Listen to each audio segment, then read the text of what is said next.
2018, as well as the hashtag #CultureCannotWait. First, let me introduce you to your panelists today, who will join the stage in just a moment. First, we have Lieutenant Colonel Thierry Berger, is an officer of the Paris Fire Brigade, a military unit which is the most important firefighter corps in Europe. Since 2016, he's been attached to the Department of Heritage Management at the Ministry of Culture and is in charge of fire safety policy for historic buildings. In this role, the safety of people and the protection of national cultural heritage in the event of a fire are his primary considerations. He provides advice for preparing cultural property safeguarding plans for national monuments and historic buildings and ensures that these are drafted in close cooperation with emergency services. Verona Piacentini is an architect in the Italian Civil Protection Department, Presidency of the Council of Ministries, Italy. She holds a PhD in technology and management of cultural heritage. She is mainly involved in the department's activities relating to disaster risk management of cultural heritage. After the earthquakes in 2016 and 2017 in central Italy, Veronica headed the Cultural Heritage Cell at the Civil Protection Command and Control Center. Next, we have Lieutenant Colonel Tim Perbrick. Tim is responsible for delivering the re-establishment of a unit of military cultural property protection, CPP specialists in the British Army on behalf of Defence, following the passing by Parliament of the Cultural Property Armed Conflicts Act of 2017, which ratifies the Hague Convention of 1954 and its 2 protocols. He is working across Defense to support the development of a CPP policy, CPP education and training, as well as the acquisition and dissemination of cultural property, geospatial information, and intelligence to enable the UK Armed Forces to deliver on their obligations under the Convention. Next, we have Rebecca Kennedy. Rebecca is a preservation specialist at the Smithsonian's National Postal Museum, working closely with conservators, collection managers, and curators on the long-term care of the collection. Rebecca is trained in first aid to cultural heritage in times of crisis by ICCROM. Rebecca is also a member of the Smithsonian's Preparedness and Response in Collection Emergencies, PRICE, working group, co-chairing the Training Action Team, the Smithsonian's Collection Space Committee, and Subcommittee on Collections, Policies, and Procedures. Then we have Dr. Zainab Gul Unal. Professor Unal is a member of the GEA Urban Search and Rescue Group and a professor in the Restoration Department at the did I say that correctly? Yildiz Technical University Faculty of Architecture, where she is currently running Disaster Risk Management of Cultural Heritage PhD program and a restoration project as part of the graduate program. Dr. Unal is a board member of ICCROM, International Council on Monuments and Sites, and Secretary General of ICCROM ICORP, its International Scientific Committee on Risk Preparedness. And finally, but certainly not least, is Aparna Tandon, who specializes in crisis response and disaster risk management for heritage culture. As a project manager at ICCROM, she is coordinating its International Capacity Development Program on disaster risk management and leading its flagship initiative on the first aid to cultural heritage in time of crisis. In the past, she has contributed to the planning and implementation of Teamwork for Integrated Emergency Management, a collaborative training initiative of ICCROM. Aparna has a master's degree in art conservation from the National Museum Institute in India, and she's received an advanced level training in paper conservation from the Strauss Center for Conservation at Harvard University Art Museums in the United States.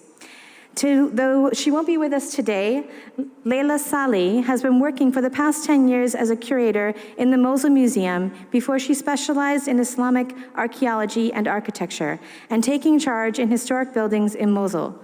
Leila is trained in first aid to cultural heritage in times of crisis by ICCROM, and you will see a video testimony from her in Catherine's presentation.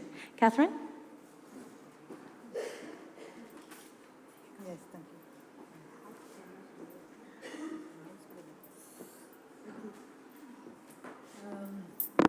Good morning. I know that there are many friends and colleagues of ICCROM in the room, but I would like to remind anyway that ICCROM is not a professional association, it's the intergovernmental organization. Our members are states, member states. We have 136, and we have to contribute our big mandate to the safeguard of cultural heritage worldwide. In 2010, to give you a little context, in 2010, we launched the first Aid to Cultural Heritage program. This was the year of the Haiti earthquake, where more than 300,000 people died, and where the impact was devastating on the society and on its economy and cultural heritage. Since then, at the international level, we have observed many, almost by the day, we observe major crises which affect communities and which affect cultural heritage. Let me give you a few numbers.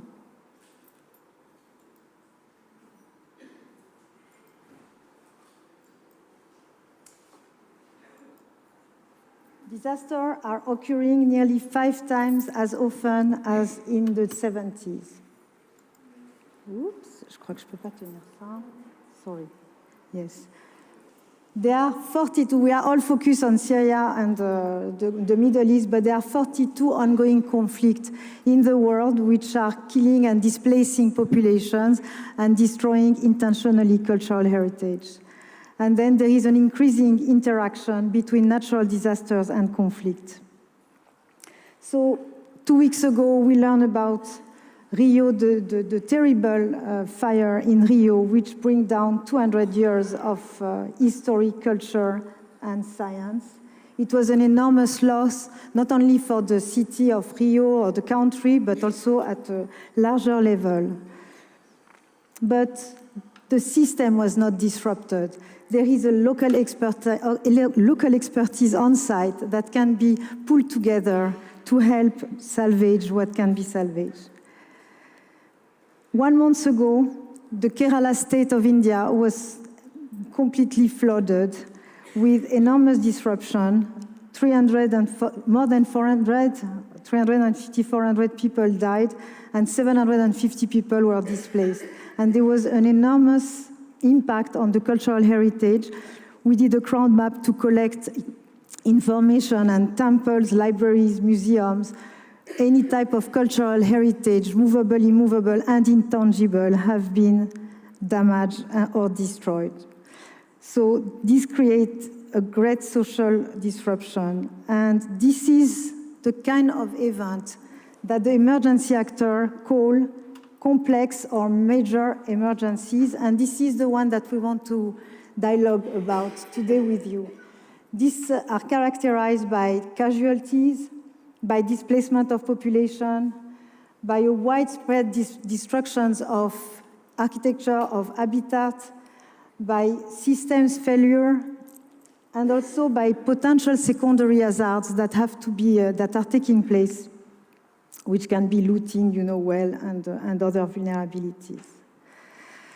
So, in this moment, what we have observed is that the community, the affected community, will reach at its heritage and try to protect it. And here you have a very powerful image from the Italy earthquake in Norcia. And it shows also the power that recovery, that protecting your heritage can help people to heal and recover. And then this is in Nepal, and you see how with simple material this culture has been put in place. This again by the community. They use whatever they can to save their heritage. So we have a role to play, I think, in enhancing the possibility of the community to take care of their heritage. Cultural heritage is a human right. We need to help that, and we need also to make sure that they don't risk their life. And so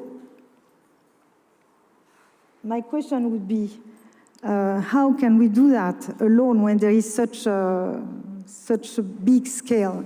this is the reason why we need to reach out to the emergency actor, and the emergency actor also more and more, because of this importance of cultural heritage in recovery, are also willing and interested to work with us.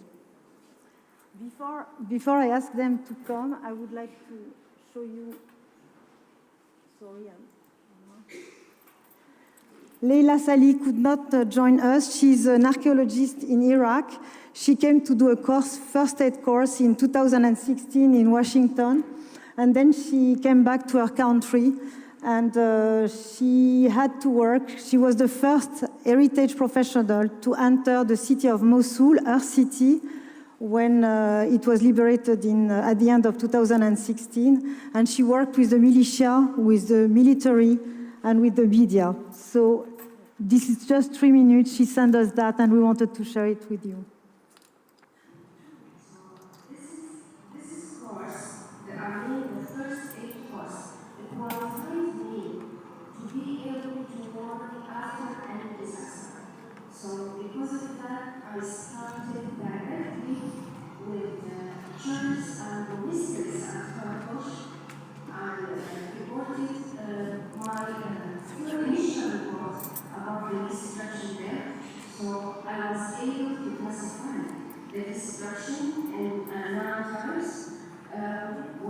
During this time, I was assisted the situation well, and Karakosh and the other liberated heritage site. After that, I did some cooperation work with the UNESCO in order to do this, what I learned from the first aid course in Europe. And I did some salvage work for the Emerald site. Then in Mosul also, I was the first person who entered the Mosul museum after the liberation with the military forces. During that time, I was cooperating with different divisions of the military forces and the tribal organization in order just to asking them for help to help me salvage what as much as we can from the liberated heritage sites.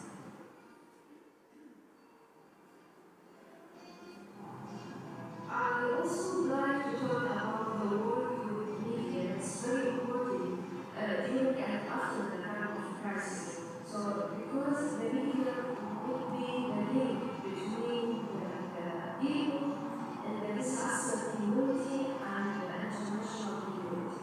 So, in this case, we can able to say anything that we wanted to say.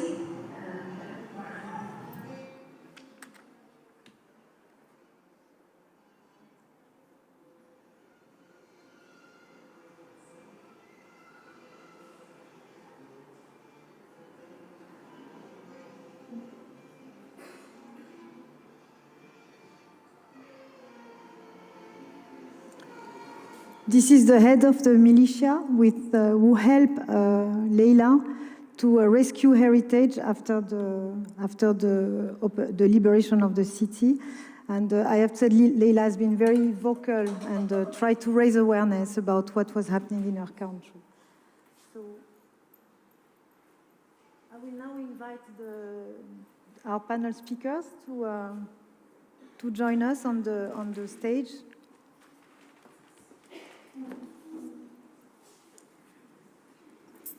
There is a certain order.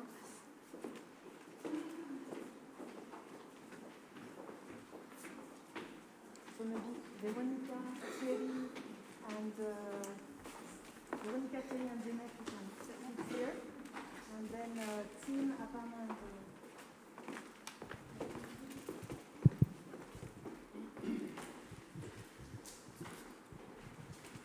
so these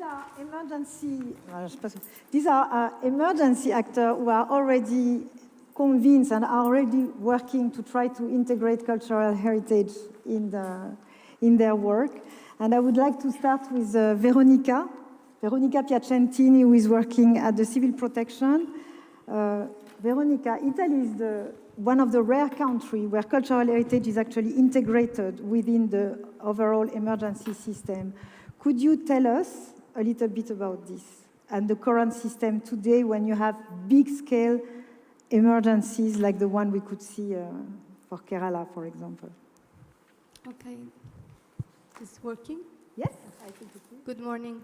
I have to say that, thank you, yes. I have to say that we work only on natural disasters because the mission of the civil protection, the Italian civil protection, is to... Doesn't work?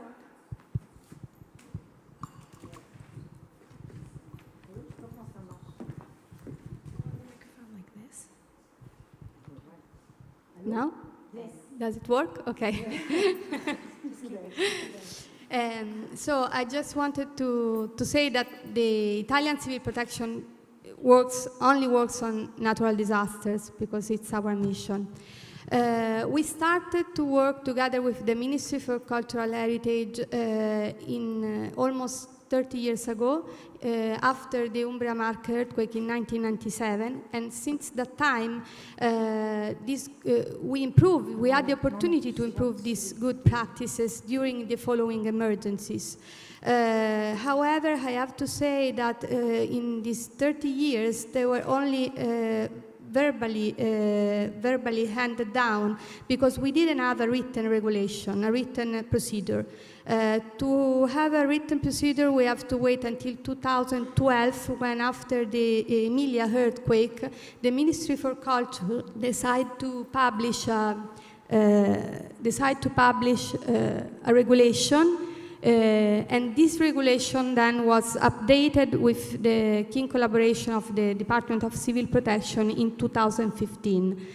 Now, this is our legal framework. When we have to face a large-scale emergency, we take into consideration as a basis of the operation this regulation, and this explains how, in general, of course, how the chain of command and control works, and who are the actors that are involved during emergency in the protection of cultural heritage. To understand how our system works, I have to say that in Italy, when a large-scale emergency occurs, we have this operational committee which is set up within the Department of Civil Protection to ensure a unified direction and coordination of emergency management. And this is a table headed by the head of the Department of Civil Protection, around which all the main actors that have a key role in the management of the emergencies sit around. And among these, of course, we have also the Ministry for Culture. So what happened is that at a strategical level, we activate this operational committee, and at the same time, in the field, Command and Control Center is activated.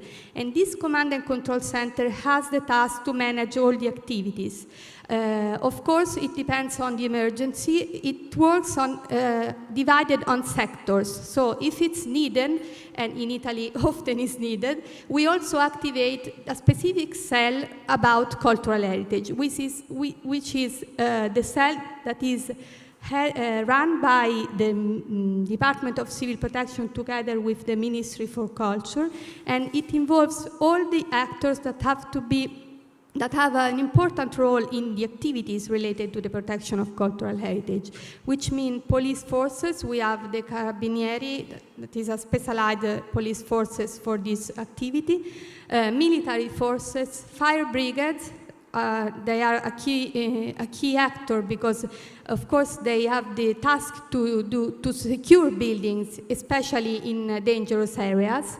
And then specialized civil protection volunteers that have been trained to do this work.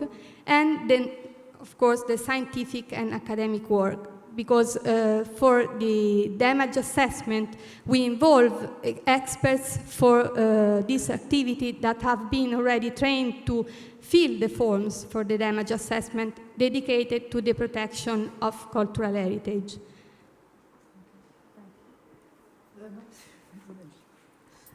So Thierry Berger, you are Colonel Thierry Berger. You are officer at the Fire Brigade in Paris, and you have been posted for since a couple of years at the French Ministry of Culture. We are curious also to know what happened in France when there is a major event. I know there is a plan called Plan Orsec. Could you give us a little bit background about how this works? Yes. First of all, I want to warn you that my English is far too be fluent, so Like I beg your indulgence. And I will request the help of Mrs. Antomarchi if such is the case. I will begin to remember that Paris Fire Brigade is the most important corps in Europe with 8,500 personnel. We have also deployed personnel in prestigious places like Élysée, like Louvre Museum and National Library.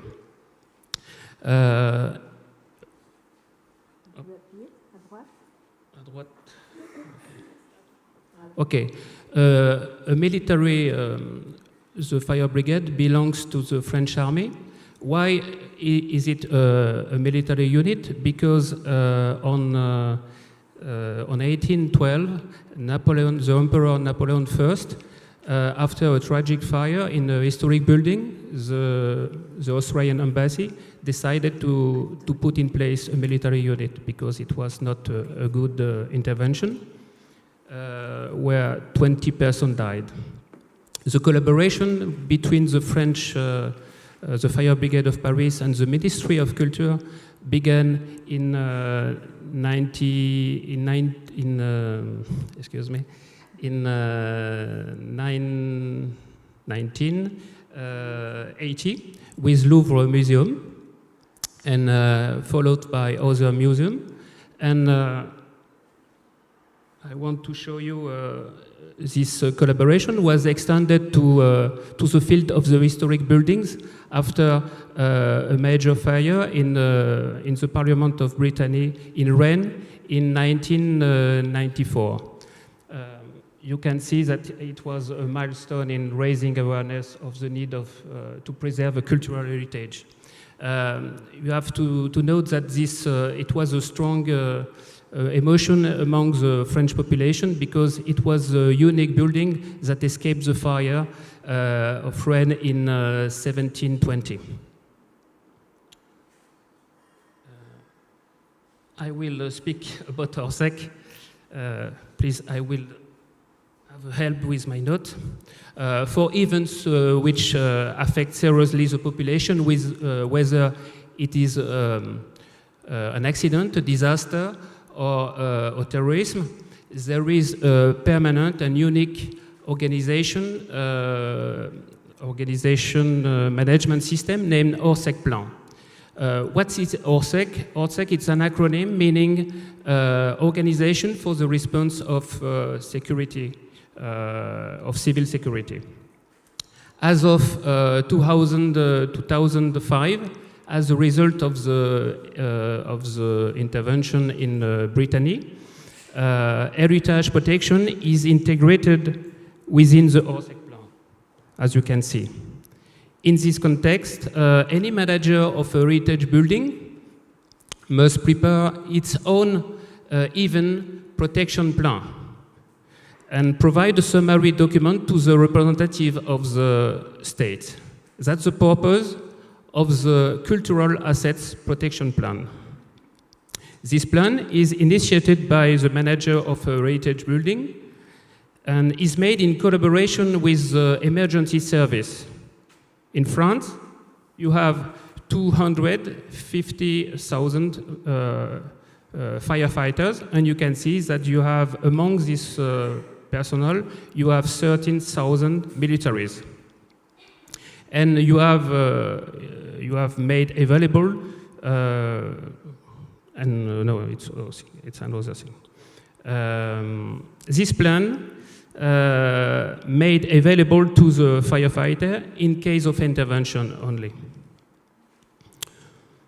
I don't know if I have any time. The other one just to show Okay. that people can't intervene. I want to show you an example of operational organization during a crisis in a heritage building. As you can see, it's inspired like the treatment of many victims. What means COS? It's an acronym for Commander Rescue Operation. And they are under the authority of the DOS, Director of Rescue Operation, which is the prefect of the department. And for you who are curators, who are conservators, I must give you some information. In France, we want note that curators mustn't be in a risk area. That's the first time. That's the first information.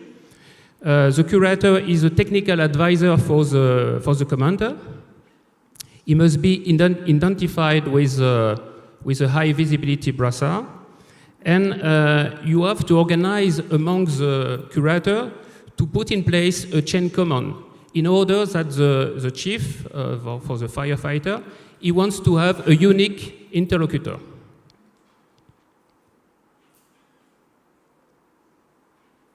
That's the place of the curator during an operation in France. Thank you. So I think what is important is to see also the capacity that we can benefit, that cultural heritage can benefit if we are associated. 250,000 people are deployable in France, for example, with the displacement. I would like to go a little bit at the international level and ask Zeynep Goulan, who is an architect, but also she's a member of a rescue and searching team. And I would like to ask her, when do you think cultural heritage should be taken care of in this moment of crisis? Thank you. Actually, under the different heads, you can have different answers. I already calculate that almost 400 people in this room, and each person probably dedicate their life for protecting the heritage. If I ask to you these questions, probably you will say that immediately. If you ask to me the questions as a first responders, will be the equal. I mean, while we are starting to do the rescue operations, just after the disaster, we call the 0.1 point. And you probably need to start to do the response for evacuation to the area immediately. Maybe I can show you.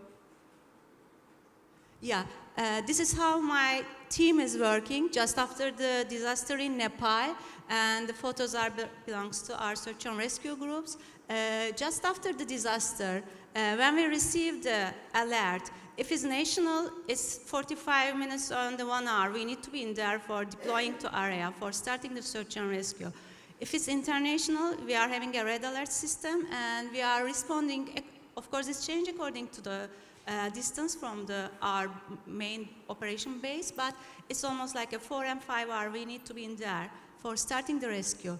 This is from the rescue from the Nepal, and after we finish the search and rescue operations, if the LEMA, Local Emergency Management Agency, give us a permission to leave the site, it means that we finished the human search and rescue. We can give a hand for the heritage people for, I think the most important one, to do the first documentary. Because when the heritage expert is reached to site, probably at least like a week later or 2 weeks later, you will never see what's happened in the first hand. Already all the debris or most of the debris is removed. You never have a chance to see what's happened in the first site, and you do not be able to do the mitigation plan according to that. And therefore, to be in there is very important. But another case, this is the response mechanism system. It's a 3-ring, we call that. The first ring is operational, the second ring is tactical, and the third one is strategical. But if your heritage buildings or the museums is a center of the disaster, everything is changed because you are also the victim. And you need to know that how to behave in case of you are a victim in the middle of the situation. It means that you need to know how to work with the emergency management agencies together during that first couple of hours for losing less. And this is how we closed. From the operations that I also involved in Turkey after the one earthquake, 2011. And this is the, on the bottom, that is the place that we did the operation for the humanitarian rescue. And the upper part is the museum, how close we are. It's something like the 200 meter. And after we finished, we immediately had a chance to move to area, or even while we arrived there, we have a chance to inform the concerned authorities that there's a problem in the museum. That is how close we are. You want me to? Yeah.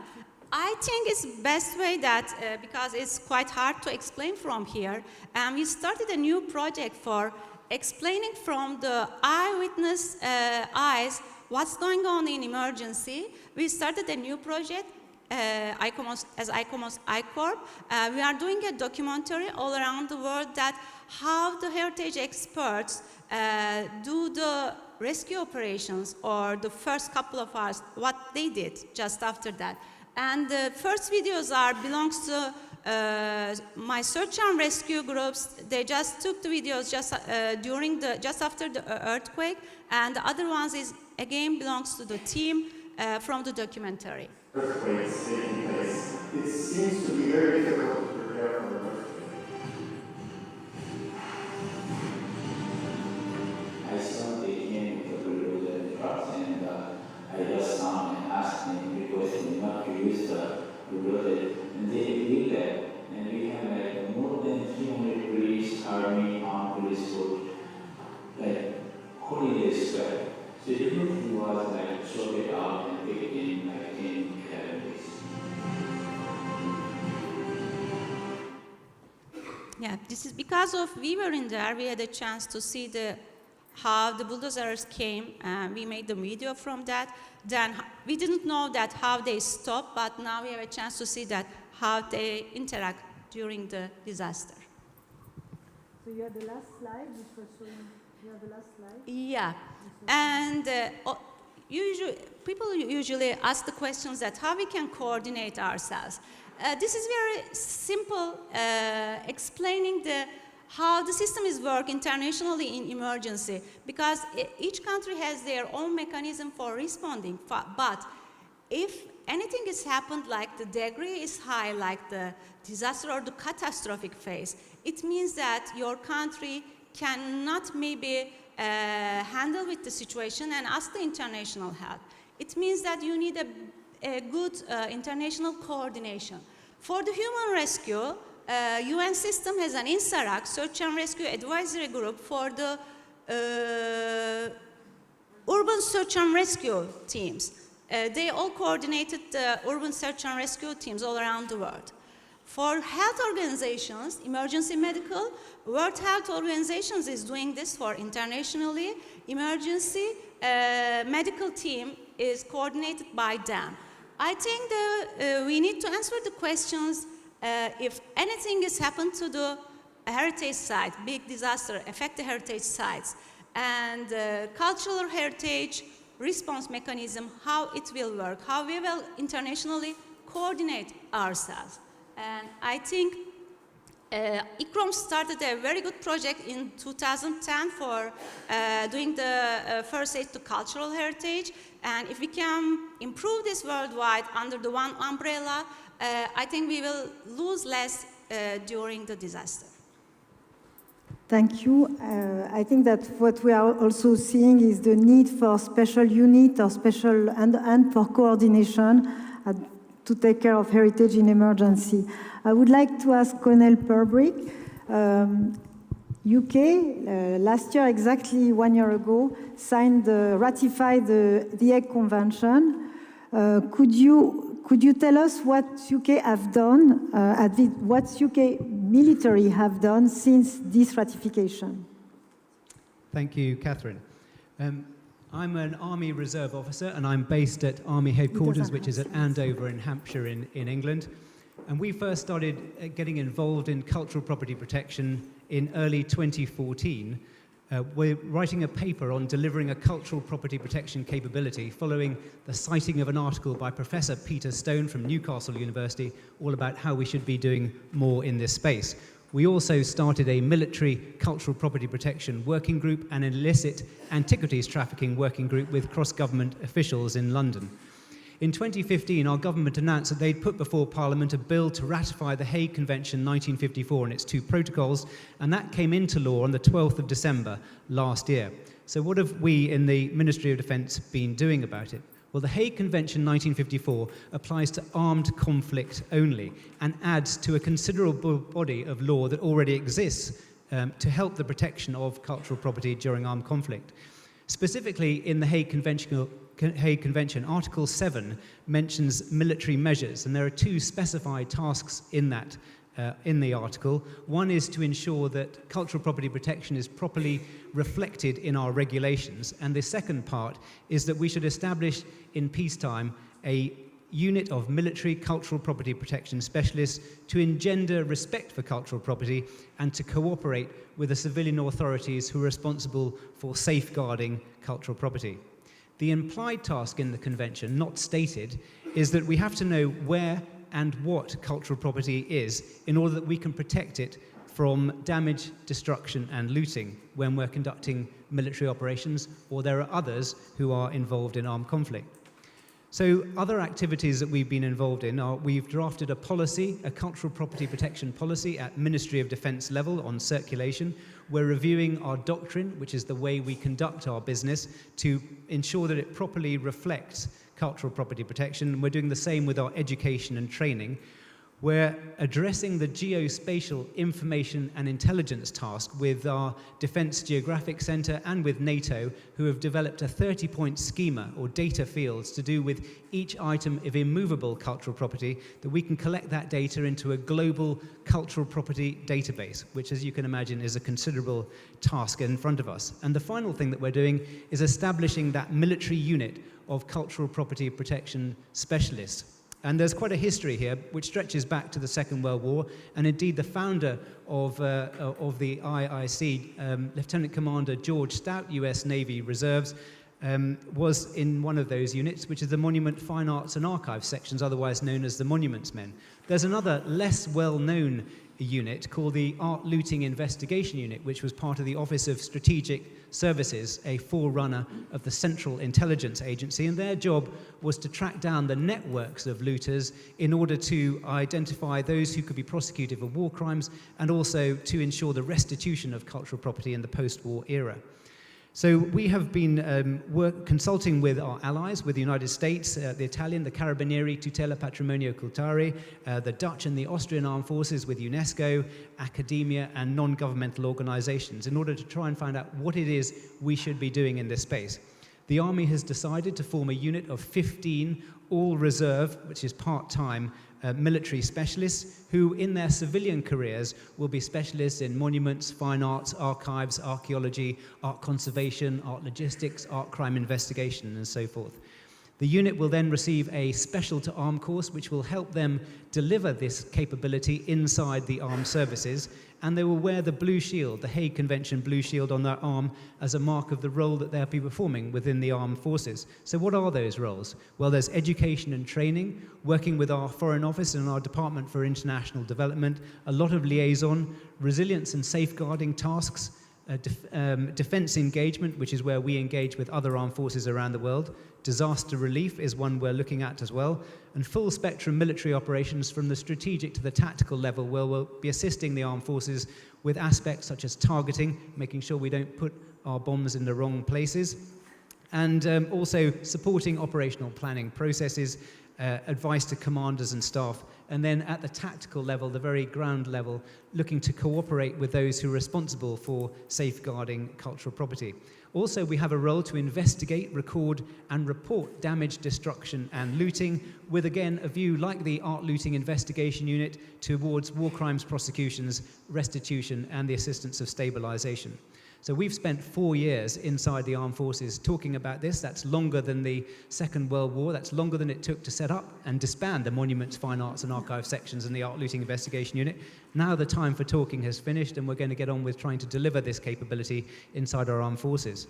Specifically, with regard to ICCROM and the IIC, we're looking to you to support us with education and training for our military specialists and engineers in conservation planning, stabilization of damaged heritage structures and other cultural property. We're also looking for reach-back advice so that when we're standing in front of an item of cultural property, and although we're the expert on the scene, we need deep expertise, we can reach back to you for that. And we're looking for recruits. So those of you who are Brits out there, your country needs you.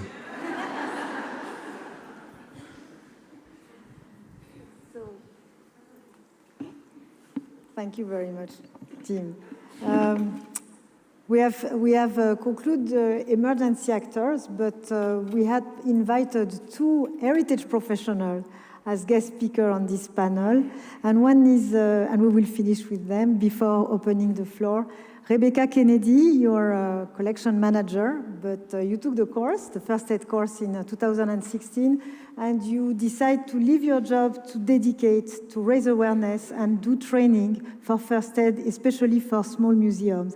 Can you tell us a little bit about your experience and your motivation? Yes, I can.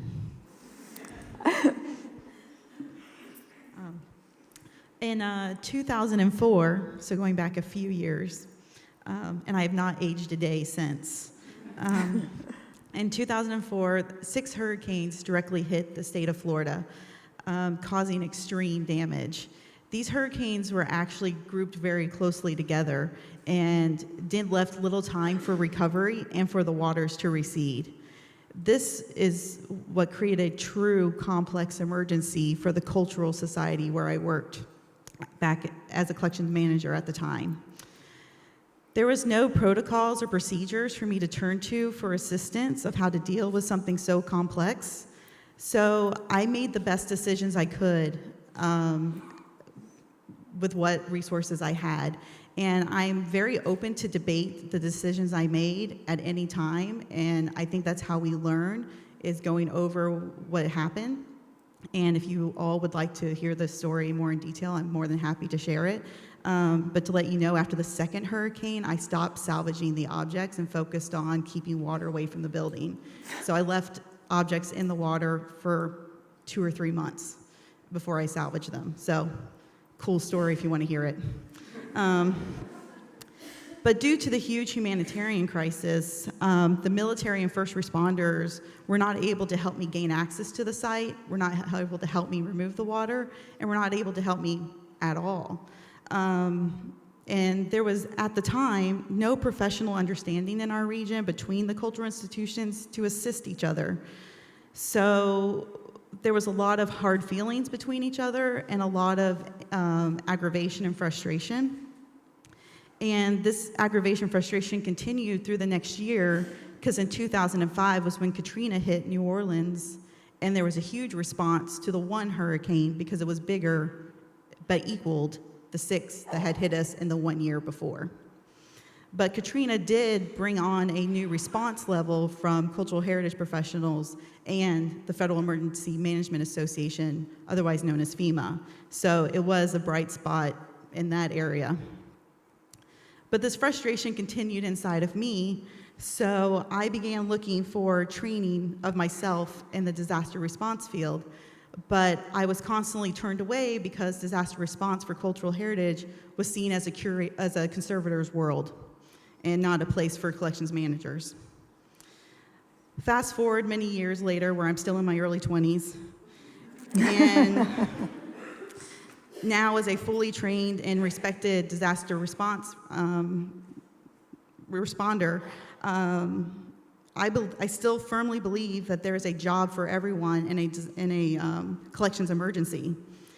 So now I train everyone and have developed trainings in practical disaster response that can be geared to large or small institutions or sites. And this is no matter your resources, whether you're poor or rich. And by training everyone, I literally mean everyone and not just museum professionals. I have trained emergency managers, military, first responders, security guards, facilities managers, structural engineers, gardeners, and volunteers. I've even trained a cartographer. The creative and innovative thinking that these mixed groups have shown in salvage operations have drastically improved the methods of salvage. They have never deterred from it. So I will continue to train everyone, and I really encourage you all to expand your thinking to include these mixed groups in your salvage when an emergency strikes. Thank you, Rebecca. My last speaker is Aparna, which is my dear colleague at ICCROM. And Aparna, we started doing emergency program well before 2010. But since 2010, and because the program was starting with a major emergency, because we were talking about conflicts, you changed the approach and you started to look at a way which would be inspired from the humanitarian. Could you explain a little bit why and why your approach has changed? Yeah, thank you, Catherine. I would like to first, lay out how emergency response unfolds in any given country at a given time.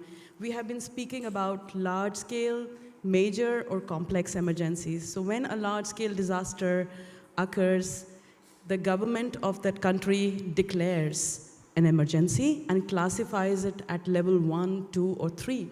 And then the initial rapid assessments begin, search and rescue begin, communication and transportation, if they are badly affected, are restored. Temporary shelters are provided for. Structural safety assessments also begin side by side. And then the post-disaster needs assessment happens. Cultural heritage, unfortunately, except for the case that we heard of Italy, is outside this box. It's in this red line. We work by ourselves. If there is money, then UNESCO releases some money, then sometimes Getty comes to aid, then sometimes Prince Claus comes to aid, but there is no central funding for cultural heritage emergency response in a large-scale disaster. And as a result, thanks to UNESCO's efforts, we do enter, but we enter in the post-disaster needs assessment phase, where there is what is going to happen now in Kerala, where Government of India will be taking a post-disaster needs assessment for culture with the help of UNESCO. As a result, we are not invited to the table where priorities are being set. And as Zeynep pointed out, if your heritage is in the operational area or in the evacuation zone, access is denied. The cleanup, we are not there in the cleanup phase, and a lot happens. That was a testimony directly from Nepal, from Rohit Ranjitkar, who was there. He was a cultural heritage professional, he was a fair, and he could negotiate with the mainstream actors to stop the bulldozers from going to Bhaktapur. But this was not the fate of Kathmandu, or the Kasht Mandap area in Nepal. Then there's the huge issue of logistics, simple logistics, communication, technical assistance, and the surge capacity. We heard from Lieutenant Colonel Thierry Berger about 250,000 people that are available to be deployed in France alone. And this is a action that we carried out in Haiti, where we had to seek the help of UN peacekeepers to cut through the roofs of collapsed buildings in order to rescue collections, but also save heritage structures. And we did not have the means to do this if the engineers from the Japanese army were not made available to us. And it's these experiences, and my own experience as a cultural heritage professional in conflict-afflicted part of India, in Jammu and Kashmir, made me realize that we have to talk and make this broader. And there's also the other aspect that when we heard the paper from Philippines earlier this morning, when cash for work programs are being rolled out by humanitarians, cultural heritage has to be included in it, because in Bohol, after the emergency in 2013, many of the palm leaf, people who were doing Nepal leaf matting were not able to continue their practice, and they needed help and support. So also intangible heritage needs support, and there is a room where humanitarians can actually help by rolling out systematic programs for supporting communities, heritage communities, or the cultural bearers. So keeping this in mind, ICCROM, with the help of collaboration of many, many colleagues, it's not like work of one person, it's a collaborative work. We have developed a simple operational framework where 4 steps are outlined, and the difference is that we have mimicked the humanitarian system by giving operational guidelines for first conducting a situation analysis, something very simple. Understand where you are, who are the actors, what's your emergency management system, who is coordinating response, how can you get to this person, what is the heritage affected, what is at stake, and then linking it with on-site damage and risk assessment, which is where we are systematically failing as a sector. And then that leads to what Becca was saying, security, salvage, stabilization. But every time, going back to your situation analysis, which will lead you to early recovery, but these are the steps how humanitarians unfold their response. And fine, if we do not have the capacity, but if we unroll response in the similar way, we can actually try to match their timelines and try to informally get in and get the funding. Thank you. That's all I wanted to say. Thank you very much. You want to start? I think I would like you to also think again to the question we asked at the beginning, which is, when is the right moment to take care for cultural heritage in these big emergencies?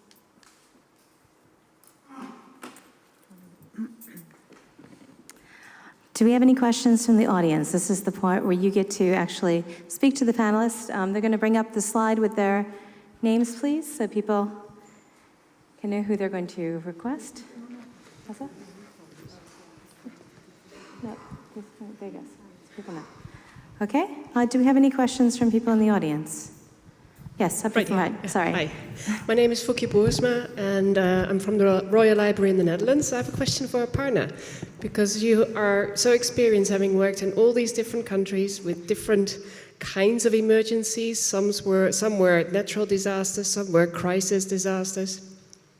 And we heard here, to start off with, some examples of where the protection and salvage of cultural heritage is more integrated within government and within existing structures. And we ended up with some examples where that was not the case. Could you maybe reflect on that a little bit more? Could you, from your own experience, say that having looked at the way, for example, it worked in Italy with the follow-up from the earthquakes, that actually does give a much better recovery rate, speed? Or is there maybe also a potential for bureaucracy or red tape that comes in the way of the salvage procedures? I was just curious about that. Thank you, Foukie. Thank you for asking that very interesting question. And I hope I don't, Veronica, you'll back me up when I say this. Okay. From my experience, having worked in different countries, first of all, I would like to say a disclaimer. We work with dysfunctional systems. So we are not telling you that this is all a dream world where you are entering and everything will be all right.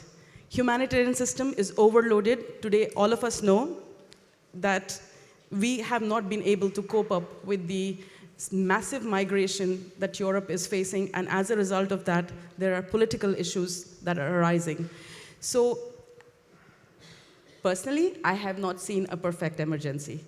But yes, if I compare to what I see in Italy and what I saw in Haiti, there was a total systems failure, and the recovery time, the response time was 6 months before any agency could get onto the ground in Haiti. So Haitians helped themselves and lost lives while doing it. In Italy, the response was faster. 15 days later, they could open the operational space for carrying out. 10 days later or 15 days later? The cultural heritage cell was 15 days later. 15 days later. But this was a series of earthquakes, right, Veronica? Maybe you can shed some light. Do you want me to explain and you want to talk about more? the difficulties that you have as one person dealing with multiple disasters? Okay. Yes, of course, the immediate response is 1 day later. I mean, the command and control center was activated the day after. But the main priority at the beginning is to save lives. So all the resources are directed to that. However, I can say that even in the first 2 weeks, we could do a lot because we had to understand which was the dimension of the damage. And this was possible by collecting all the reports from the ground and also, of course, by taking all contacts with the main actors that have to be involved.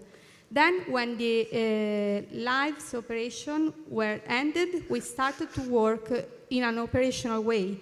So the cultural heritage cell was activated 15 days later, and then we started to do the operations related to the inspection to the cultural heritage buildings and to the salvage of cultural heritage items. It is always difficult because even if we have a system which works quite well, of course you always learn something in each emergency. And this was the case because for this last emergency we had this regulation which was updated in 2015, so it was the year before, and we used it as the basis of the operation. However, this is a general operation, a general regulation, because each emergency is very specific, very different from the other. So we had to create specific procedures for each activity to put in place in that emergency. And for example, we had difficulties where we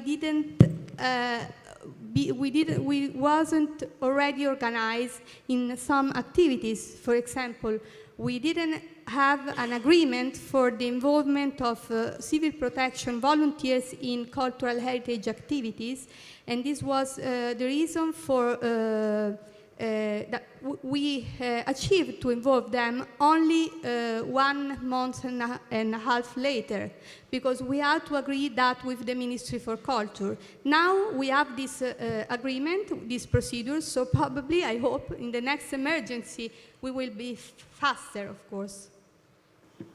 Okay, we had a question in the front, and then I do see your hand there in the third row. Okay. I am Lorenzo Polonia. I am the president of the Italian group of International Institute of Conservation. I am very happy to see here that one international institution organization want to discuss about this kind of problem. But I think that the first step is to involve the local community. Because with the Italian group from the 16 years, we have the problem about the emergency in the earthquake in 3 big congresses in Spoleto, Napoli, and L'Aquila, where a lot of our members want to participate at this kind of with the volunteers in their work, but. Is it possible to have the possibility to create a team, a group that work in this scope? Well, the ministry don't hear nothing. We can talk, we can ask, but they don't hear. But it's right, it's correct, because you must think all the people in Italy ask, oh, we want, but they must be a selection. It is good in this way if the IIC can collaborate with ICCROM or other group to organize a little group of people in Italy that are able to be present in this kind of event. We must work in the local place, because otherwise we can't talk like Restauratori Senza Frontiere. We can discuss a lot about the possibility to go in other partners, but we don't have make nothing here where we have the necessity to have some people that want to work in this way.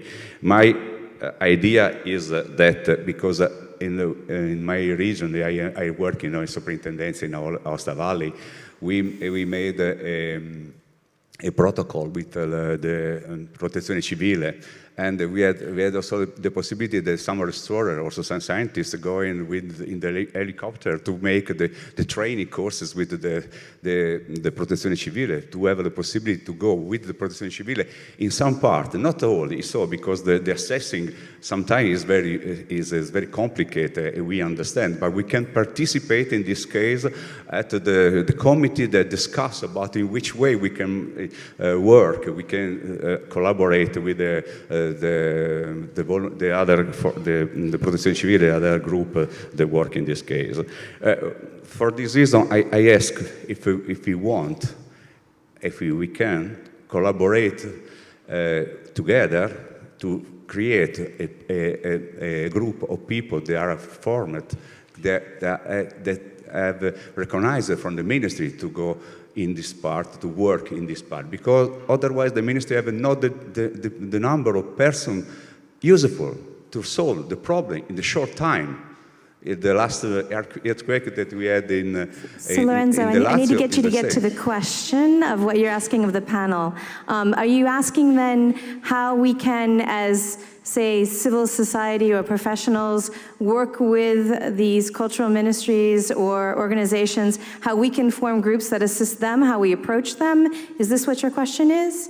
But if you ask at the ministries, they said that they have the protocol to work in this way. Okay, in which way? Okay, so we'll let them answer that question maybe, and then we will take a statement from you later. So could you answer the question maybe about how you could see professionals that would be useful to you, or even in civil groups being able to collaborate with you or offer you up information? And Tim, I'm thinking certainly of your situation, but could you speak to the audience about that? Okay, first of all, I want to say that I know very well this problematic that we have, and of course, you know that the selection of experts is made by the Ministry for Culture because it's their responsibility. However, I can also say that after this long period of talking with the Ministry for Culture, we agreed on the involvement of these volunteers, civil protection volunteers. So this was a way to involve people. This was a way to involve the ones who wanted to participate to this activity. But I have also to say that this can't be done during emergency. This has to be before. The people that have been involved, the volunteers that have been involved during the emergency were already trained in the past by the Ministry for Culture, because we agreed that only those people could participate to the emergency. So we have to respect the decision of the ones that hold the matter, hold the subject, which is the Ministry for Culture, of course. And in this way, I think it is possible to be involved. Thierry, can you speak to the fire brigade? You mentioned last night a little bit about how you are actively engaging with the communities. Can you speak a little bit about how you are proactively going to those locations and these historic sites and working with the people on site? He was saying the fire brigade goes to the sites and actually speaks with the players on site to communicate how they would respond in a disaster with the fire brigade. But as I told before, I am not sure I have understood the question, but I will answer. Because I noticed that you want to talk about the collaboration. For me, the main problem is that we want to put in place an operational plan, which in France the name is Cultural Assets Protection Plan. And this plan is the first time of the crisis when firefighter must work in total autonomy. So you have to work prior to the incident to put in place, to draw this plan with, for example, I am in charge at the Ministry of Culture of all the historic building which belongs to the state. For example, we have nearly 90 cathedrals. So for each cathedral, we put in place a dialogue between historic buildings curators, collection curators, and firefighters. And they have to make a risk assessment and after to put in place this plan. And it's important for the firefighter to train with curator and to put in place training, realistic trainings. Okay, a training. It's important to say that, for example, during the first hour, the firefighter will be alone, and they are accustomed to work in total autonomy. But if such to be able to do so, they must work before with you and to learn each other, to have the same language. It's important for you to integrate a chain of commandment, because the firefighter in France has the responsibility of the operation. It's the cause, the commander of response, and you have to put in place an organization inside the curators. I say before, for example, the chief of the operation, he doesn't want to have plenty of interlocutors. The chief wants to have only one. So this preparation before the intervention is very important, and you have to put in place realistic training, and I think that's the most important thing. I don't know if I have responded to the question, but that was an information that I wanted to give, because I speak slowly, so I can give less information than my colleagues. And before we take the question in the third row, because I do see your enthusiastic hand, I just wonder if, Rebecca, if you can speak to in your training.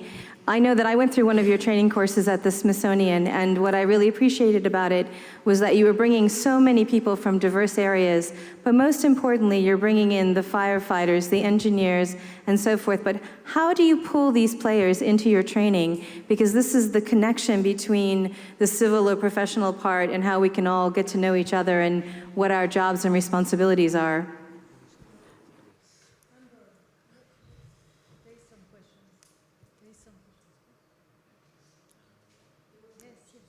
I will answer very quickly, Catherine. Pretty much what we have to do is we explain that cultural heritage is everyone's job and everyone's right to protect. It's a part of our inner fiber that, especially within the Smithsonian, where it's everyone's job in some way to care for it, whether they realize it or not. And so having that blunt conversation of what cultural heritage means to you, I am not here to define culture. I'm not here to define what's important. I'm just here to make it clear to you what is important to you. And once you put it in the capacity of, like, as a fire marshal, why are you protecting the site? and then having that conversation with them, they're like, oh, it becomes clear, how can I protect this? As a security guard who walks the galleries every day, why do you do this? Oh, I don't know. Okay, let's have the conversation of why you're walking the galleries every day. Then it becomes more important. And so actually having them at the trainings for disaster response, they actually become more connected with the collection and they want to do a better job. So it makes them more part of the family of caring for cultural heritage. So just opening dialogue, and then they want to come, they want to participate more, and they become better stewards of the collection beyond just disaster response, just every day caring for the collection. Okay, thank you. Now we'll go to your question, please, and then we'll come to the front. Hello, my name is Kasia Bernacek. I'm with Archaeological Historical Museum in Głogów in Poland. But I'd like to weigh in on the first question about the salvage rate of the artifacts if the rescue operations are taken in a well-planned manner and fastly, because I was involved in a conservation project that emerged after the fire in 2009 in St. Mel's Cathedral in Ireland. And I'll have to just give acknowledgement to the team that was able to cooperate with firefighters straight away, and they entered the site immediately after it was secured to enter. So the heritage professionals were there very quickly. And the salvage rate, there was a small museum, but 1/3 of the collection has been in a way rescued. I'm not talking about the state of preservation of some of these objects, but they were matched then with the records, and some of the objects were like 2 centimeters small. So you can imagine they literally sifted through the debris. But I don't imagine that firefighters would have been able to determine what's artifact and what's not artifact. So I think it's very important that the heritage professionals can enter the site as soon as they can, not wait until a couple of months after, because then the loss is irreparable. And I also wanted to ask a question to Mr. Burger. What kind of training does the firefighter get in order to, if only firefighters are involved in the cleanup? Are they really trained, or do they just make a decision ad hoc of what's an artifact and what's not? Because sometimes it's not very obvious, especially in certain types of collection. So Thierry, she wants to know the training that you give your firefighters. What training do you give them to sensitize them to the collections that they go into, or is there any training? So I want to give precision, because I want to say that in France you have not a unique organization. It will depend on the events. For example, when you have firefighters who are very sensibilized for the cultural heritage, because they have been confronted to a sinister. I take the example of the castle in Angers in 2009. For example, they decided to put in place an organization and to have specialist relation with curators. It depends. What I show on my presentation is not a national organization. It will depend on the thing. And I think that the important relation on the training, for example, you must be aware that for example, in France, since 2005, we have this new mission to protect cultural heritage. And this new mission strongly impacts the organizations of the firefighter. For example, we have to treat simultaneously 3 kinds of mission. The first one, the priority, it's to protect the population. And after, we have to fight the disaster. And we have also a new mission is to take into account cultural heritage. So that's difficult for the firefighter, and they need to organize to do this 3 mission. And they have to use they have to limit extinguishing, for example, extinguishing means. For example, they have to use less water. They can't use full jet for launcher's fire. They have to warn to stained glass, for example. So that's the collaboration with the curators to say, oh, in this cathedral, you must be very careful with the stained glass, with the org, with a specific place. So that's the first information. They need, for example, the firefighter, they need from you information for training in handling and care the cultural, the works art, okay? They need an information for you, but because they don't know how to do. So that's an example of the information, of the relationship. And also, they have to make the acquisition also of new equipment for the protection for the displacement of the works of art. In complement of the equipment that you, owner or manager of a historic building, you must buy. Okay? So that's the relation that firefighter have with the curators, with the conservators. I don't know if I have responded to, but that was the information I wanted to share with you. Okay, we have a question in the front. Thank you for being so patient. Michael Rasmussen, Conservation Center, Vejle in Denmark. My question is in relation to the presentation of SINAP. Please move the microphone way up close. There you go. It is in relation to the presentation of SINAP where you wanted an organizational body that could really take responsibility and to make liaison between governmental bodies and volunteers and so on. And I just wondered when you said that, what about the Blue Shield organization? You mentioned it, Tim, that you have been cooperating with the Blue Shield. So wouldn't it be an organization like that we are wanting to take up this task? And where is the Blue Shield representative in this discussion today? So you're asking about Blue Shield, if that's you're saying why isn't the Blue Shield involved? Okay. Yeah. I can't speak to the second part, but any response from any one of you? Yeah. Yeah, I have one opinion about that. Okay, excuse me. May I quickly say something about this question, in answer to this question? Or Zainab, why don't you intervene first, and then I will support you. Okay, thank you for the questions. And I cannot answer on behalf of the Blue Shield, actually. But as a search and rescue groups who work on voluntarily, and of course we are monitoring the situation of the organizations like the Blue Shields, how we can cooperate together. But our mission is on the field is do the human search and rescue. But may I bring two questions, and if it's okay to ask a question to the audience at the same time, okay? And how many of you experienced the disaster from the first hand and stay in the middle of the disaster? Oh, many, yeah.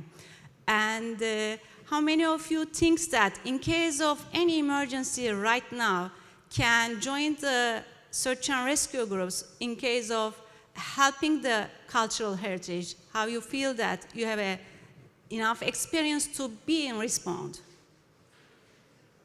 Oh, that's great. That's great. And 2014, it was a flood in Bosnia. And we were in for the humanitarian, bringing the humanitarian aid. And they also asked help from the museums and lots of volunteers. And the problem was, and the volunteers had never worked before in the post-disaster areas. The problem is when the flood started and all the unexploded mines were removed from one place to another. And that gave the risk to the whole voluntary teams for joining our operation. Because of that, during the silent times, we are giving a training our search and rescue groups to understand the traditional construction system for doing the shoring during the emergency, understand the cultural sensitivities. Because when they remove to another country, if they do not know the cultural sensitivities, they can make a mistake. Like in some countries, even in Turkey, you cannot use the search and rescue dogs because of the belief that they do not want. Even you need to rescue the person, they do not allow to use the dogs. Like in Nepal, in some areas, the tantric temples, you cannot access. That is very sacred for them. And you need to train your search and rescue groups.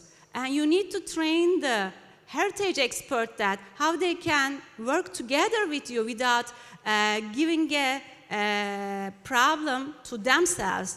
That is the problem. Of course, we like to have the Blue Shield as a result with us. I think the Blue Shield is more staying in the strategical and the tactical phases, but not the operational phases. I think we need to bring that Blue Shield and like ICCROM is on the operational phases right now. And I think we need to collaborate for understanding how Blue Shield can give support to the operational phases. Because we already know that the strong organizations, as you know, that the ICORP is representing ICOMOS in Blue Shield, and we know their procedure for the why they created, but we need them on the field. May I add to this? I just want to clarify one thing, and taking from what you were saying, Zeynep. One thing I think we should, together as colleagues, understand, deployability is very different from, being there on the tactical or a strategic level. So the problem is this, that Blue Shield, which was created, basically their first mandate was to support the 1954 Hague Convention and to work in the times of conflict. Now, many of the Blue Shield committees, national committees that exist today, do not have active war in their country, so they have expanded their mandate to disaster risk management. But as Zeynep is saying, let's take the example of any disaster that has recently occurred or any war that's going on. If we need to put people on the ground, that means they need to be transported, they need to have security training, they need to have dedicated funding, they need to cut through the visa processes, and they have to be of acceptable nationalities. I can tell you, in Kerala, in India, perhaps many foreigners at this point, because the national government doesn't want to be seen taking help, doesn't want. So maybe then you have to also have all those procedures like the INSARAG, the international mechanism. So Blue Shield, by itself, a fledgling NGO, doesn't have a centralized office, is working with different structures, different national committees, is very, very weak. But if together as a house, as professionals, we can send out a strong message and say, we want a Blue Shield and we want a strong Blue Shield, what is there to stop us? But we have to then commit ourselves to resources, systematic training. Please do not forget, because I want to bring that point again, then the lady asked that the people have to go in quickly. Yes, but we have been in situations where ordinary people like us, who are not trained to get into dangerous buildings, we cannot, repel ourselves into harnesses. And I have seen Gorkhas in Nepal army going in and rescuing the Golden Throne in a building that was swaying visibly. They endangered their lives, but they did not have the inventory, they did not have the exact location of the Golden Throne. So we don't even do our homework as what we are supposed to do. Where are our most important items in our respective museums? Do we all confidently can we say that we have done that part? So this is a two-way dance, and we have to step up and do our work and pull on our weight as a sector and invest in it, and response is expensive, so we also have to, at the same time, when we enhance our capacities for response, we have to enhance our capacities for prevention. So, thank you, Aparna. So we have up in the front, please, and please remember to keep your questions concise. Dr. Nair, you have a question? No, I don't have a question, but I Well, we're going to have to, we have to accept. Because I am coming from the disaster site. Okay. And if you don't give me an opportunity to speak, what you are going to do this? Because the thing is, I am coming from Kerala, the place where the disaster happened in 2018, days back. And a lot of the cultural property is affected, and both tangible and intangible. And I am requesting because as the council member of IIC, I have requested IIC, and the former council member of ICCROM, I have gone to ICCROM, and therefore I want to know, because the disaster is so vast that only few agencies cannot do justice, because the many monuments, museums, and are submerged. And our first effort was to do the first aid, and the first aid was because in the Kerala, in the tropical climate, if something is submerged, and it will immediately, there will be fungus and insect attack and all these things, because I want to know what are because other than the ICCROM and IIC, what are the other agencies who can come to our support, and that is what I want to, that is the question. So you're looking to ask who could come to the support and the aid of what's going on right now? Yeah. For the flood? Yeah, flood, because I am the chairman of the Save Kerala, that is Build Kerala and Save Heritage. That is the committee constituted under this. It is my responsibility to find out the amount of help, amount of technical help, because we don't want the government of government of India policy is not to accept money, but for only technical help. And therefore, it is the technical help which is required at present. Therefore, I need, because of course, ICCROM and ICOMOS, even I hope IIC will be roped in for this support. But that is not sufficient at this time, where the disaster, that is because as you know, that is the army, everything stepped in for human rescue. But for something of heritage, it is not that priority. Therefore, that is not cared to that extent. Therefore, it is now, in the years to come, we have to see that the tangible and intangible heritage has to be rescued and salvaged. That is what the question is, and therefore it is this gathering, and because it is I know that there are several scientists who can, and several professionals who will be willing to help. That is what I want to communicate in this. Thank you, Dr. Nair. Okay, we had some questions in the back. I see Mr. right in the back, or right in the center. There you go. Thank you. This is, hi, I'm Josefina Lopez from Chile. This is a short question, and I just want to know, you mentioned Rio now and Haiti.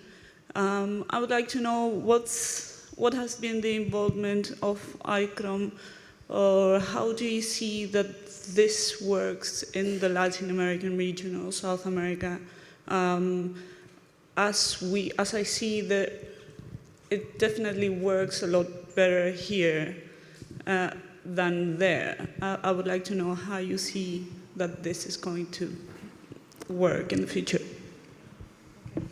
First of all, I would like to clarify, maybe if we gave you this, if this was a misunderstanding, or maybe I did not communicate very well. ICCROM is a capacity building organization, and disaster risk management is an area of priority. But we have realized after working with so many partners like Smithsonian Institution, Prince Claus Fund, the Italian Civil Protection. Also, we have been working with the civil protection of 5-6 other countries. What we have realized is that if this has to work, and also partially in answer to Dr. Nayar's question, this is not something that you can, yes, we do need a surge capacity outside, and we need to, at an international level, we need a cluster. I'm sorry, I cannot show you that slide. Right now, when international humanitarian aid is given, there is no cluster or no cell for cultural heritage. So at the UNESCO and ICCROM level, there needs to be more advocacy for including that, but slowly and surely, you see UK Army sitting here, you have the French giving an example. So hopefully, this situation will change, and also in Latin America, the aim should be to work with local emergency actors, because response is always local. Response can never be, it should, as was said, communities, and so this is at the 3 level. There should be some recognition for cultural heritage within the local emergency response system. There should be a community level engagement of volunteers before the disaster, not during the disaster. I would like to say that to our colleague who's tried to say before, because these are coordination mechanisms that have to be put in place before. And then there has to be a network of cultural heritage institutions, which I think Rebecca can shed more light on, because there is something like HENTEF, which is existing in the United States, where institutions have come together. But the problem is that it cannot be one. It has to be linking of all 3 levels. So the volunteers, the network of cultural heritage institutions, not only museums talking to museums, but museums talking to sites, and sites talking to city planners. So it has to be at that various levels, or different types of heritage. And then the 3rd level is the level of the emergency management. The representatives are sitting here, the search and rescue people, the fire brigade, the military, and the civil protection. So all this has to work together in a cosmos, like in a big circle, and interconnected, and that's what we have to lay groundwork for, and that's what ICCROM is committing itself to in the coming years. As we try to see an end to this program, these are the capacities we would like to systematically build, but I can always ask Catherine Entomarchi, who's sitting here as the director of my unit. She can shed more light on that. Or Becca can say something about HENTEF. Yes, in the United States, we have something called the Heritage Emergency National Task Force, HENTEF. It is made up of, Becky, Kathy, I'm looking at you. What is it, 54, 45, 72? I can't remember, organizations from all over the United States who come together and can be activated in an emergency, depending on if it's an earthquake, a fire, or a hurricane, or a flash flood. And we constantly are wooing these national organizations to join the group. And they could have absolutely nothing to do with cultural heritage. We tell them, you do have something with cultural heritage, let me tell you why. And then we bring them into the fold and convert them to cultural heritage responders. Just a few months ago, I met with the National Fire Protection Association and convinced them that they were responders to cultural heritage. They did not vote to join HENTEF yet, but they have another meeting in a few months, and we will go again. And we will convince them they will become ours. And but this is what we've done, and so we have now created this organization that no matter where in the United States this disaster occurs, we have 54 organizations that represent tens of thousands of people who are at our beck and call. And it's amazing. And we get together once a year and have a big meeting, and we give updates on how we have improved the cultural heritage sector. And it's pretty great. And HENTEF does not have a website, but you can learn about HENTEF under culturalrescue.si.edu. They have a link underneath there. So I may not have that website right. I will figure it out. Come find me. But yes, it's pretty great. But also, talk more about South America. The Prince Claus Fund just recently launched, and I'm probably in trouble for saying that this week, a cultural emergency response website where all cultural responders can sync up on this website. It just got launched this week. It's being beta tested. Only a few people have been invited to join, people who are proven to be heritage responders. And I know for a fact someone from South America and Chile is on that list to beta test it. And hopefully eventually they'll go to more invitations to a free, open, you can register on your own as a heritage responders, and then you can actually talk to each other on this website if you need assistance. Just launched this week. Give us time. Thank you, Rebecca. Okay, I saw there was a question on the far side over there. Yeah. Oh, we'll come back to you here. And then we'll have only time for one more question after this. Thanks. Hi, I'm Martin Machette from University of Oxford. I wanted to ask how scientific research it is influencing the decisions you make. So I've got a specific example, which is probably mostly for Tim, of research being done at the University of West of England in Bristol, Lisa Moll and her colleagues. So they're looking at the impact of bullets on cultural heritage, and they found, for example, that high energy, high caliber projectiles are far more damaging for cultural heritage. So how can this influence decisions you're making? Does it influence decisions you're making? And more generally, to all the speakers, do you have examples of data-driven research which has influenced decisions you've made?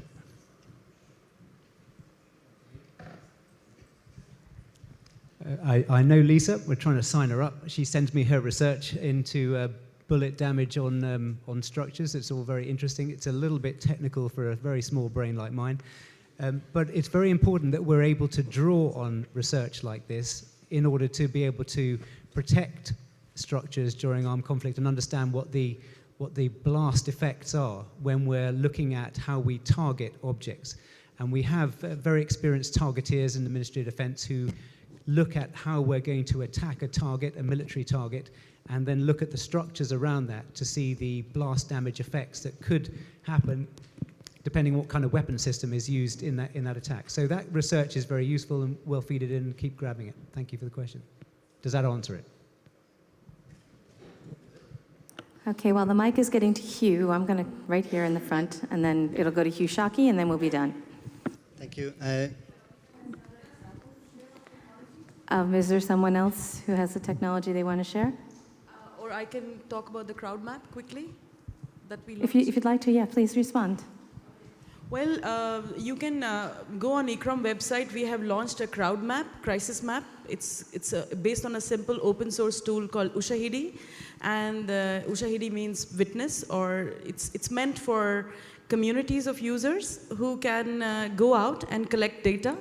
And this is one way to quickly do your situation analysis as you are preparing to act in a disaster situation. And after the session, I can, if you're interested, I will give you more inputs on that. So that's one. And I think the Italians were using an app, a damage assessment app, right? Yeah, we use damage assessment forms that are dedicated to both movable and unmovable cultural heritage.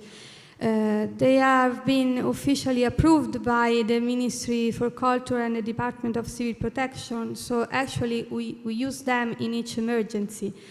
We have 4 different kinds of these forms. We have one for palaces, one for churches, one for other kind of buildings, and one for movable cultural heritage.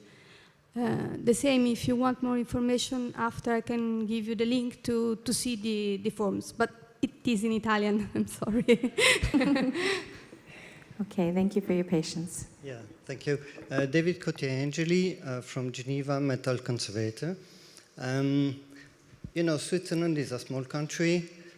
Talking about the military we have here, you know that in Switzerland the army is compulsory, at least for men. And in '83, I remember very well to be alerted and aware about the cultural value we had in the region, or how to react in case of flooding, earthquake, and natural disasters that we're very susceptible to have in Switzerland.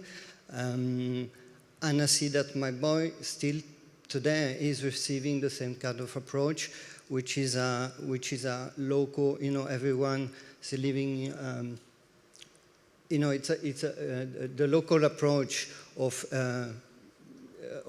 people, the local community involvement. Basically, do you have anything applicable in larger country like France or UK in this respect as an army training, normal army training? Thank you.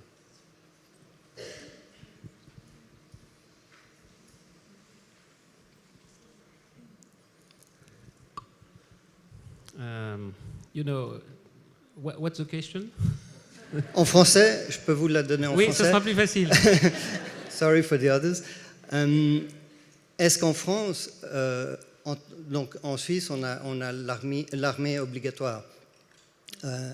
Et puis dans le cadre de cette armée, on a une approche tout à fait indexée sur la préservation du patrimoine, sur la préservation des biens culturels. Ça fait partie de l'entraînement. On ne va jamais tirer sur quelque chose comme ça, etc. Dans un environnement instable comme les inondations, les tremblements de terre, est-ce qu'en France, on a une approche en tant qu'armée dans le même sens? Est-ce que le militaire il reçoit une formation, une sensibilisation? Okay. As I show on my presentation, the Fire Brigade of Paris is with the corps of Marseille, which belong to the Navy. It's only the two exceptions of a city in France which have military firefighters. So my own information I can give you, it's the formation for the firefighter. Either they are military or civilian. It's the same formation. For example, we are involved, the Ministry of Culture, in the formation of the officer of firefighter, and we give them information concerning cultural assets protection plan. And so the headquarters of the firefighters, everything in France, they have the same message. The message I want to profit to give my message. The firefighter, they know that for a curator, it's very difficult to choose. It's difficult for you to choose between two works of art. So the firefighter, they are not specialized in art. They are waiting for you that you have to identify prior to the incident which are the work of art who they have to protect, and what is the priority you give to the protection. And after, they will tell you, we can do this, we can't do that, because we have not the material, because we are not able to do this. For example, in Paris, you have an event, 10 minutes after, you have a big organization. When you have, for example, in the east of France, you have a theater which is built in wood. It's a special theater which is implanted in the forest. So when there is a problem, the firefighters, they will need a lot of time to come. But so I can't give you a unique message, but the message I want to give you, and I will end with my three. Another time, I don't know if it's the time to give the key point, but after. That we have, it's important to work together, to know each other, because it's very important to have the same message, to have a common language. So I can give to response to your answer.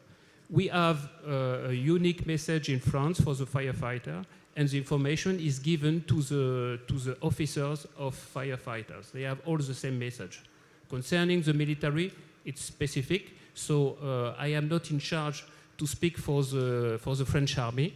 You have only representative for the army of Britain, but as I presented, I am the interface between the French fighters and the curators. My job is to see if the collaboration is well engaged, if there is a close cooperation with emergency service and curators.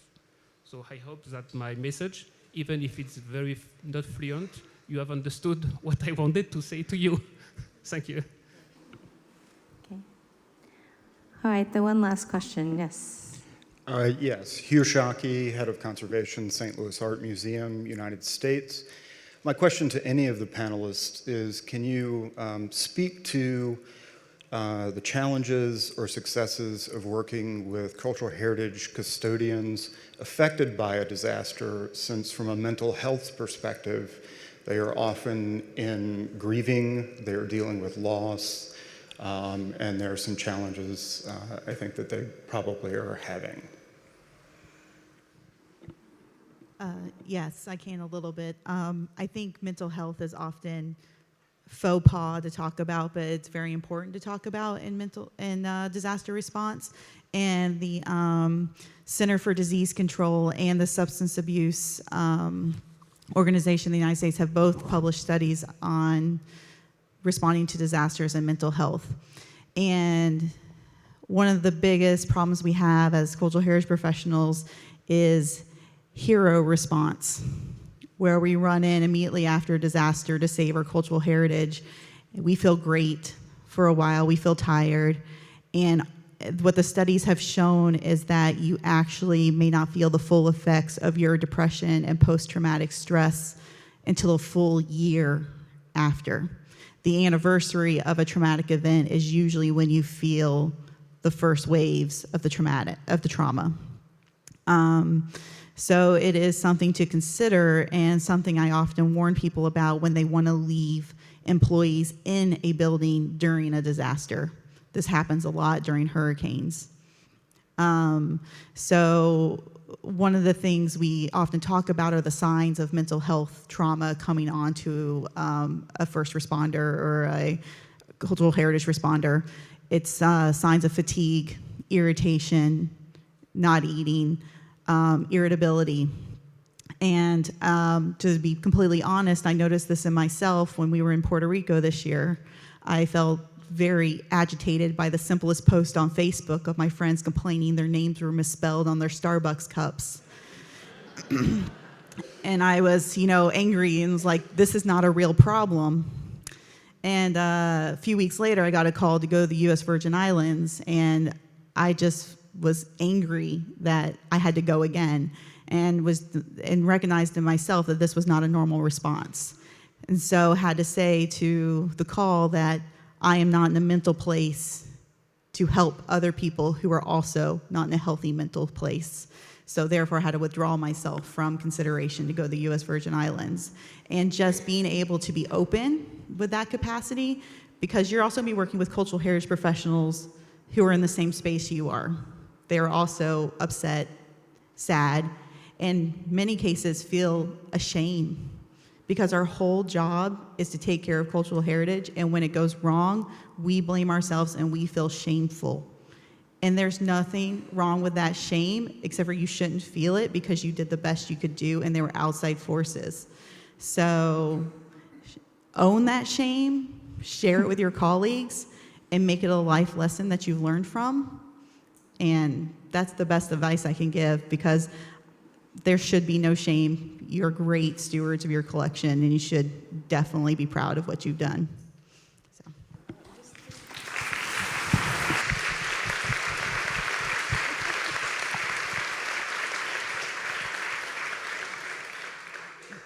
That was beautiful, but I would also like Zeynep, who's a search and rescue team member and deals with deaths almost on a daily basis, to shed some light on this topic.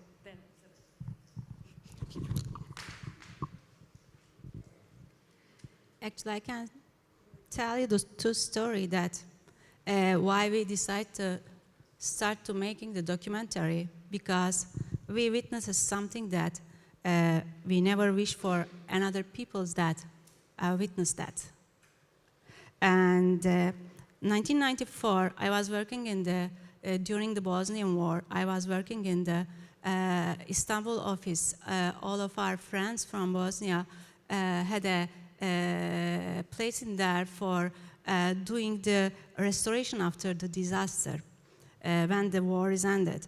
And the war was continued, and while we are working at the office, we had a news that Mostar Bridge was collapsed due to the heavy bomb. And that's interesting that like couple days later, our friends from Bosnia, they dive to the river and they start to send images of the part of the bridge. And they always ask the same questions. Can we bring them together? We were trying to work on that. It was a big drawing, survey drawing of the bridge, and each stone was coded. And when we find any evidence that we figure out that it belongs to that code, we were crossing. And Dean of the Sarajevo University, Faculty of Architecture, were with us on that project. And we know that a month before, when we work in the disaster areas, you not only know the technical information, but also know the humanitarian stories behind that. We knew that his wife was died in the sniper attack a month before. And we were, as an heritage expert, wondered that why they are desperately trying to do the rehabilitation process. They are clinging on that, and they were not mourning for their loss. And I was a research assistant, very young research assistant. I asked that, why you are doing this on this phase? Because the war is continuing, and you need to worry many things, that you are losing your relatives. And he told me that this is only the way that we will remember once upon a time we worked together as two groups in one nation. And when we reconstruct the bridge, we will remember that we can do that again. And I joined from Haiti to Bosnia, and the many operations I joined during my search and rescue career. And I saw that when the disaster is ended, when they rescue the people, and when they remove the bodies from the buildings, and everything is cleaned, and it's something like maybe you experience when you lose your relatives, close friends, like a week later, a month later, everyone leaves and you start to live with your memories. The same things for the cities. And like a month later, many organizations remove from the site. And one thing that the heritage reminds you that you had a disaster before and you overcome. You continue with dignity. And this is a three-dimensional evidence that your nation can do this again. And therefore, they need to immediate intervention. And sometimes the people who are coming from outside and has a less experience with the disaster, they have sometimes understanding the difficulties for why you are trying to balance the human rescue and the rescue of the heritage. It's something like the rescue of the body is the physical things, and but rescue of the heritage is the, the buildings is the shelter of the physics, but the heritage is the shelter of the soul. Many people are going to the temple because of the intangible things, and I know that in many cases, when the mosque is collapsed in Turkey or the temple is collapsed in Nepal, they still go to there in front of the temple, collapsed temple. They continue to pray in there. They want to back in there. it's the challenge, but if you know that what is the meaning for that community, and it's easy to answer that question that you need to balance between the human rescue and the heritage rescue. You can do that at the same times. It's always challenge that, but if you have more heritage people on the field in response phase, you can have a more better response to that.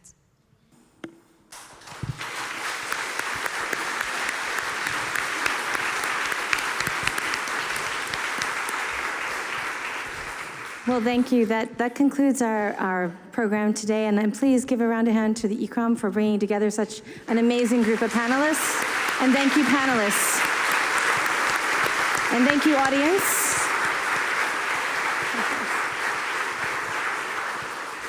I believe we may have a few announcements. Is Jo here? She was going to step up and talk about buses.